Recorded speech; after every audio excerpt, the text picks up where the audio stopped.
जब व्यक्ति की कुंडली के अंदर शुक्र ग्रह नीच के होते हैं तो मन में प्रश्न आता तो है कि क्या शुक्र ग्रह जो भौतिक स्थिति के कारक हैं, धन के कारक हैं, प्रेम के कारक हैं, क्या हमारी ज़िंदगी में नीच के होकर बैठ गए हैं तो इसका मतलब धन नहीं मिलेगा? क्या हमें धन कमाने के लिए बहुत मेहनत करनी पड़ेगी या हमारा कमाया हुआ धन हम गंवा देंगे? दर्शकों, आज की वीडियो इसी श्रेणी में है कि आपके लिए नीच के शुक्र धन से संबंधित क्या फल देंगे। क्या सही में धन का लाभ देंगे या बहुत ही सख्त शब्द कंगाली देंगे? इसको विस्तार से बताऊंगा और यह भी बताऊंगा कि किस तरह से नीच के शुक्र से संबंधित अगर आप कुछ बातें ध्यान रखें तो अपने धन से संबंधित लाभ अधिक कमा सकते हैं। इसलिए वीडियो अंत तक ज़रूर देखिएगा। और साथ ही शुक्र से संबंधित अगर आप बहुत अन्य तरह की वीडियोस देखना चाहते हैं तो आप हमारे इस चैनल को सब्सक्राइब कीजिए। आपको प्लेलिस्ट मिलेगी जिसमें शुक्र ग्रह के नाम से एक प्लेलिस्ट होगी। उस पर पहुंचने के लिए सब्सक्रिप्शन के ज़रिए तो आ ही सकते हैं चैनल के, या फिर जो डिस्क्रिप्शन बॉक्स में लिंक दिया जाएगा उसके ज़रिए भी आ सकते हैं। अभी आज की ये वीडियो शुरू करते हैं।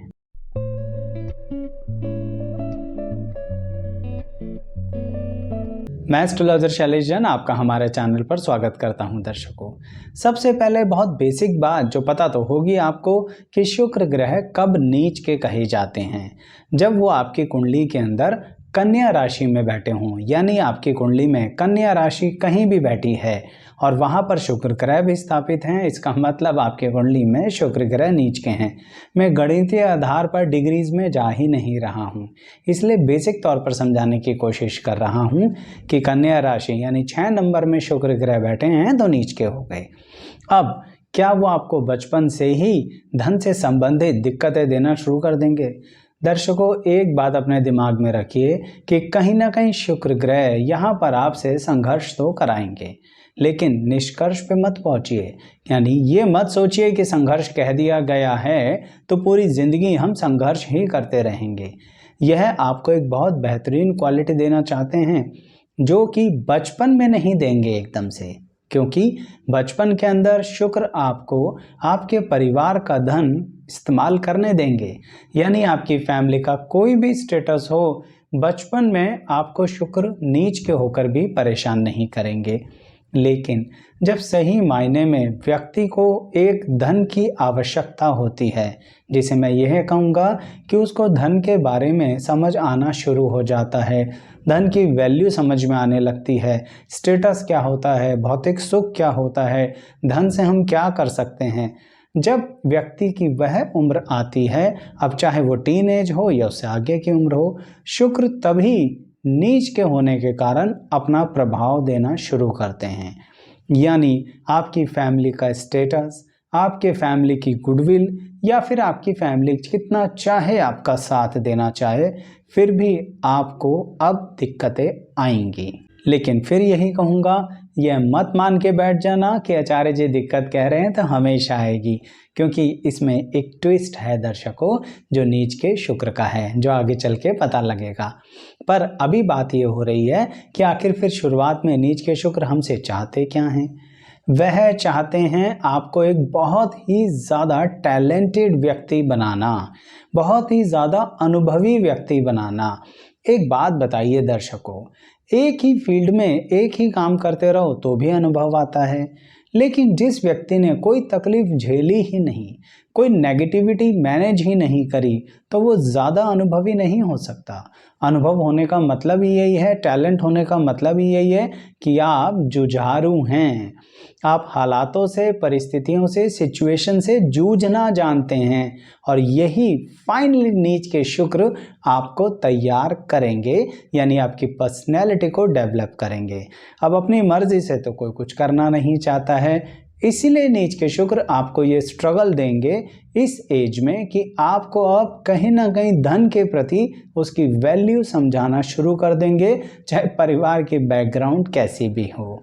इसलिए कभी कभी दर्शकों, नीच के शुक्र ऐसी परिस्थिति उत्पन्न करते हैं कि आपको बहुत कम उम्र से ही काम धंधे में इन्वॉल्व कर देते हैं। यानी सही मायने में करियर शुरू कब होगा ये तो बहुत बात की बात है, बहुत बात मतलब एक पार्टिकुलर एज, लेकिन कोई उम्र ऐसी होती है जिसमें शायद कोई कमाई के बारे में सोचता भी नहीं, लेकिन नीच के शुक्र वालों का ध्यान उसी उम्र में ही कमाई के लिए चला जाता है। क्यों ना जाए, ज़रूरतें हैं, आवश्यकताएं हैं जो पूरी नहीं हो रही हैं, और ये मैं ज़रूरतों की बात ही कर रहा हूँ, किसी ऐसी ज़रूरतों की बात नहीं कर रहा जो आउट ऑफ द बॉक्स हैं या लिमिट और समाज के दायरे से बाहर हैं। तो नीच के शुक्र यह बातें समझाना शुरू कर देते हैं बहुत कम उम्र से। उसके बाद मेन बात आती है कि नीच के शुक्र हमारी पढ़ाई लिखाई पर क्या प्रभाव देंगे, हमारी नॉलेज पर क्या प्रभाव देंगे, क्योंकि दर्शकों करियर, अर्निंग, ये सब चीज़ें दो बातों पे टिकी हुई हैं, आपकी क्वालिफिकेशन और आपकी नॉलेज। नीच के शुक्र यहाँ पर आपकी क्वालिफिकेशन पूरी करने का आपको पूरा मौका देते हैं। मैं फिर बोलूँगा, बैकग्राउंड कुछ भी हो लेकिन आपको मौके मिलेंगे। अनएक्सपेक्टेडली लोग आपके साथ आएंगे और आपकी कैसी भी बैकग्राउंड हो आपको फाइनेंशियल सपोर्ट भी करेंगे, मेंटली सपोर्ट भी करेंगे, पढ़ने में पूरा सहायता मिलेगी दर्शकों। कि आप अपनी क्वालिफिकेशन किसी तरह से पूरी करें, इस तरह से नीच का शुक्र आपकी हेल्प करेगा।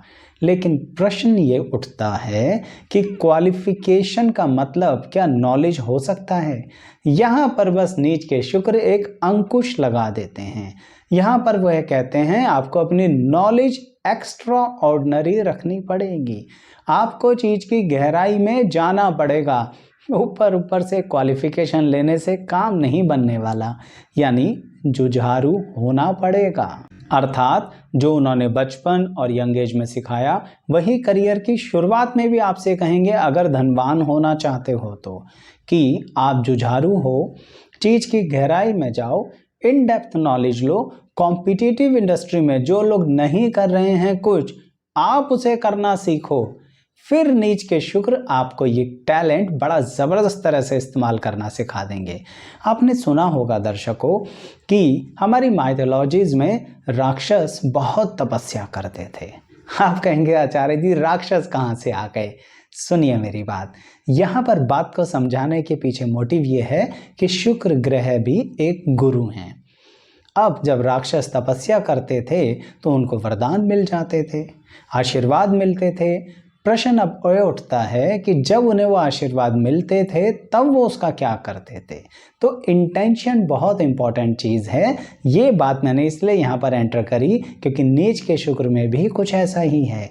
आप तब करेंगे, आपको नॉलेज मिलेगी, क्वालिफिकेशन मिलेगी, अपॉर्चुनिटी मिलेगी, पैसा भी मिलेगा।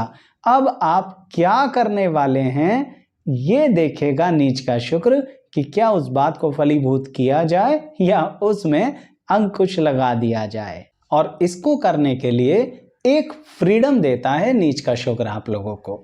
किस तरह से? देखिए दर्शकों, पर्सनैलिटी भी डेवलप कर देता है, टैलेंट भी सिखा देता है, स्किल भी देता है, क्वालिफिकेशन भी देता है, नॉलेज भी देता है, लेकिन क्रोध को कैसे शांत करना है ये नहीं सिखाता। ये चीज़ नीच का शुक्र आप पर छोड़ देता है, क्योंकि अगर आपको सब कुछ उसी ने सिखा दिया तो फिर आप सेल्फ कंट्रोल करना कैसे सीखोगे? क्योंकि नीच का शुक्र देना बहुत कुछ चाहता है आपको, पर आप उसे लेने के लिए फिर से तप करना पड़ेगा। इसे मैं एक एग्जाम्पल से समझाता हूँ कि आप किस तरह से अपना ही कमाया हुआ धन गंवा बैठते हैं, नुकसान कर देते हैं। क्यों? क्योंकि नीच के शुक्र ने आपके क्रोध को शांत करना आपको नहीं सिखाया, वो आपको खुद सीखना पड़ेगा। मैं एग्जाम्पल बता रहा था, जैसे एक यंग एज में किसी व्यक्ति ने जिसका नीच का शुक्र है बड़ी मेहनत के साथ काम किया, अर्न किया, और उस अर्निंग से सबसे पहले बड़ी खुशी खुशी एक मोबाइल खरीदा जो बहुत ही लग्जीरियस मोबाइल हो सकता है। बड़ा मन खुश है, अच्छे से उस मोबाइल का यूज़ कर रहे हैं, उसका भौतिक सुख भोग रहे हैं। लेकिन अकस्मात ही कुछ ऐसी परिस्थितियां उत्पन्न हुई कि किसी दिन बड़ा ज़बरदस्त क्रोध आ गया किसी भी विषय पे, और उस समय वो बेचारा मोबाइल हाथ में था, और अपनी बुद्धिमत्ता का इस्तेमाल करते हुए, क्रोध को शांत ना करते हुए व्यक्ति ने उस मोबाइल को बेड पे फेंका गुस्से के साथ। यानी कि दिमाग में एक बात थी कि ज़मीन पे फेंकूंगा या फेंकूंगी तो टूट जाएगा, लेकिन भूल गए कि अपना तो नीच का शुक्र है।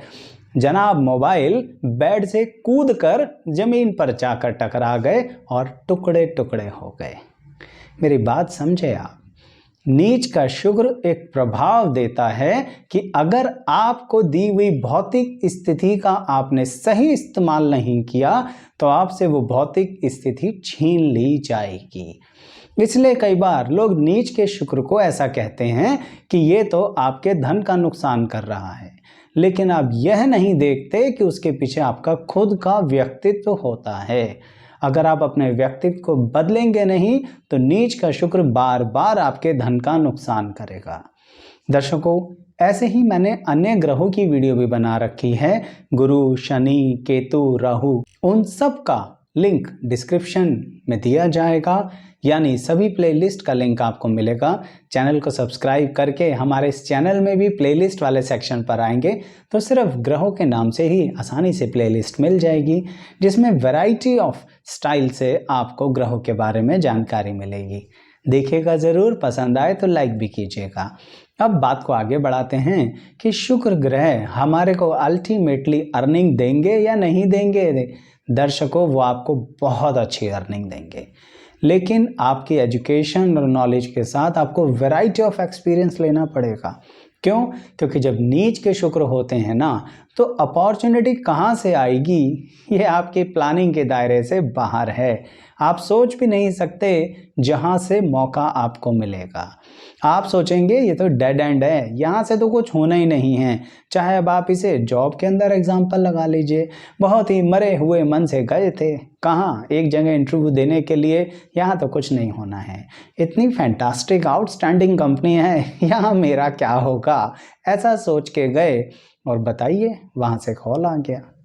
अब मिल गया मौका, जॉब मिल गई, अच्छे लेवल पर पहुँच गए, फिर आपने करी एक बहुत ही बेहतरीन गलती जो नीच का शुक्र आपको रोकता नहीं है। करो जो मन में आए करो। क्या गलती करी? सबको बुला बुला कर पार्टीज दी, सबको बुला बुला कर बताया आजकल खूब कमा रहा हूँ मैं या खूब कमा रही हूँ, आजकल तो बस पूछो ही मत, मेरी अर्निंग का लेवल फैंटास्टिक है, अनएक्सपेक्टेडली मुझे उम्मीद जहाँ से नहीं थी वहाँ से मैंने अर्निंग शुरू कर दी। इससे बड़ी मूर्खता कुछ नहीं होगी दर्शकों, इसलिए इतने कठोर तरीके से कह रहा हूँ। समझिए इस नीच के शुक्र को। आपको अपने धन को छुपा कर रखना है, नज़र लग जाती है। अपने जो मौके मिले हैं उनके बारे में बताइए मत। आपने अपने ही संघर्ष को बड़ा सरलता से ले लिया। आपने सामने वाले को वो रास्ता बताने की कोशिश करी जो आप बनाते हुए आ रहे थे। दर्शकों, समझिए इस बात को। सुनने में लगेगा आचार्य जी कह रहे हैं सेल्फिश बन जाओ, लेकिन यहाँ मैं ये कहना चाह रहा हूँ कि नीच के शुक्र के कारण नज़र जल्दी लगती है आपके धन को, आपके भौतिक सुख को और अन्य अपॉर्चुनिटीज़ को। इसीलिए थोड़ा शांत रहा करो, अपने मुंह से मत बोला करो, मत बताया करो। सामने वाले को लगेगा बड़ी आसानी से मिल गया, पर आप देखिए क्या आपको सही में आसानी से मिला। बहुत ही पथरीली ज़मीन से होकर आए हो, मैं समझ सकता हूँ, पर जब मिल जाता है तो कूद कूद कर सबको बताना शुरू कर देते हो। इसी कारणवश ऐसे शब्दों का इस्तेमाल कर रहा हूँ जो आपको चोट लगे और फिर आप समझ पाएँ कि ऐसा नहीं करना है। हर उम्र में ऐसी परिस्थिति आएगी, नीच के शुक्र को लेके दशा बार बार आएगी उसकी। यानी आपको अपने व्यक्तित्व में ये बदलाव करना है कि क्रोध को भी शांत कीजिए और अपने धन को संबंधित भी जानकारी अधिक मत लगने दीजिए। आपको लगेगा इसका मतलब आचार्य जी हम पार्टीज ही ना करें, कीजिए ना, कौन मना कर रहा है। एंजॉय कीजिए, लाइफ को पूरा एंजॉय कीजिए, भौतिक सुख को भोगिए, लेकिन अपने मुंह से अपने अचीवमेंट्स के बखान मत कीजिए। दिक्कत हो जाती है दर्शकों, और जिनके साथ हुई है ना कमेंट बॉक्स में बताना। दूसरों को पूरी जानकारी मिलती है कि अपने पास जो था वो रहा नहीं, फिर हमने सीखा, फिर हम शांत हुए, फिर दोबारा तपस्या करी, फिर दोबारा आ गया। अब उसके बाद फिर से मूर्खता करी तो फिर चला जाएगा। बार बार बोलने के पीछे मोटिव यही है इस शब्द का कि आप मान के चलो कि आपकी इस गलती के कारण नीच के शुक्र आपसे नाराज हो जाते हैं। इसे एक और तरीके से समझिए कि नीच के शुक्र आपसे कहते हैं कि जब आप अपना धन किसी को देते हो ना, तो देखा करो कि जिसकी मदद कर रहे हो क्या वो उस मदद के लायक है। आज इस सख्त तरीके से इसलिए कह रहा हूँ, सामान्य तौर पर मैं ऐसे नहीं कहता, सिर्फ इसलिए कि बड़ा दुख होता है कि आप अपने ही कमाए हुए धन को बांट देते हो। सामने वाला व्यक्ति आपकी मेहनत के धन से पता नहीं क्या क्या कर रहा है और आप तो उसकी हेल्प कर रहे हैं। यानी जिसको हेल्प की ज़रूरत है या नहीं, आंखें खोलकर देखा तो करो नीच के शुक्र वालों। इसलिए कह रहा हूं कि धन देगा या कंगाली, फिर उसके बाद दुखी होते हो कि हमारा तो धन चला गया, हमारे धन का सदुपयोग नहीं हो पा रहा, दुरुपयोग कर रहा है सामने वाले व्यक्ति, पर गलती आपकी ही थी। इसलिए सावधान और सचेत रहा करो। और फिर कहूँगा, जिन लोगों ने इन बातों पर ध्यान दिया है ज़िंदगी में, अपने अनुभव से सीखा, शेयर कीजिए अपना अनुभव कमेंट बॉक्स में। और मेरी वीडियो पसंद आए तो वो भी दूसरों को शेयर कीजिए, लाइक शेयर कमेंट करते हुए। तो दर्शकों, सब्सक्राइब ज़रूर कीजिएगा चैनल को। हमारे इस चैनल पर आपको विभिन्न तरह की जानकारी मिलेगी, जिसमें सिर्फ ग्रहों की नहीं, आपकी स्वयं की कुंडली कैसे आप देख सकते हैं उसकी भी लगन अनुसार अलग अलग प्लेलिस्ट है। सिर्फ चैनल सब्सक्राइब ही तो करना है। आइए देखिए, कुछ समय बिताइए चैनल पर। आप सभी का बहुत बहुत धन्यवाद।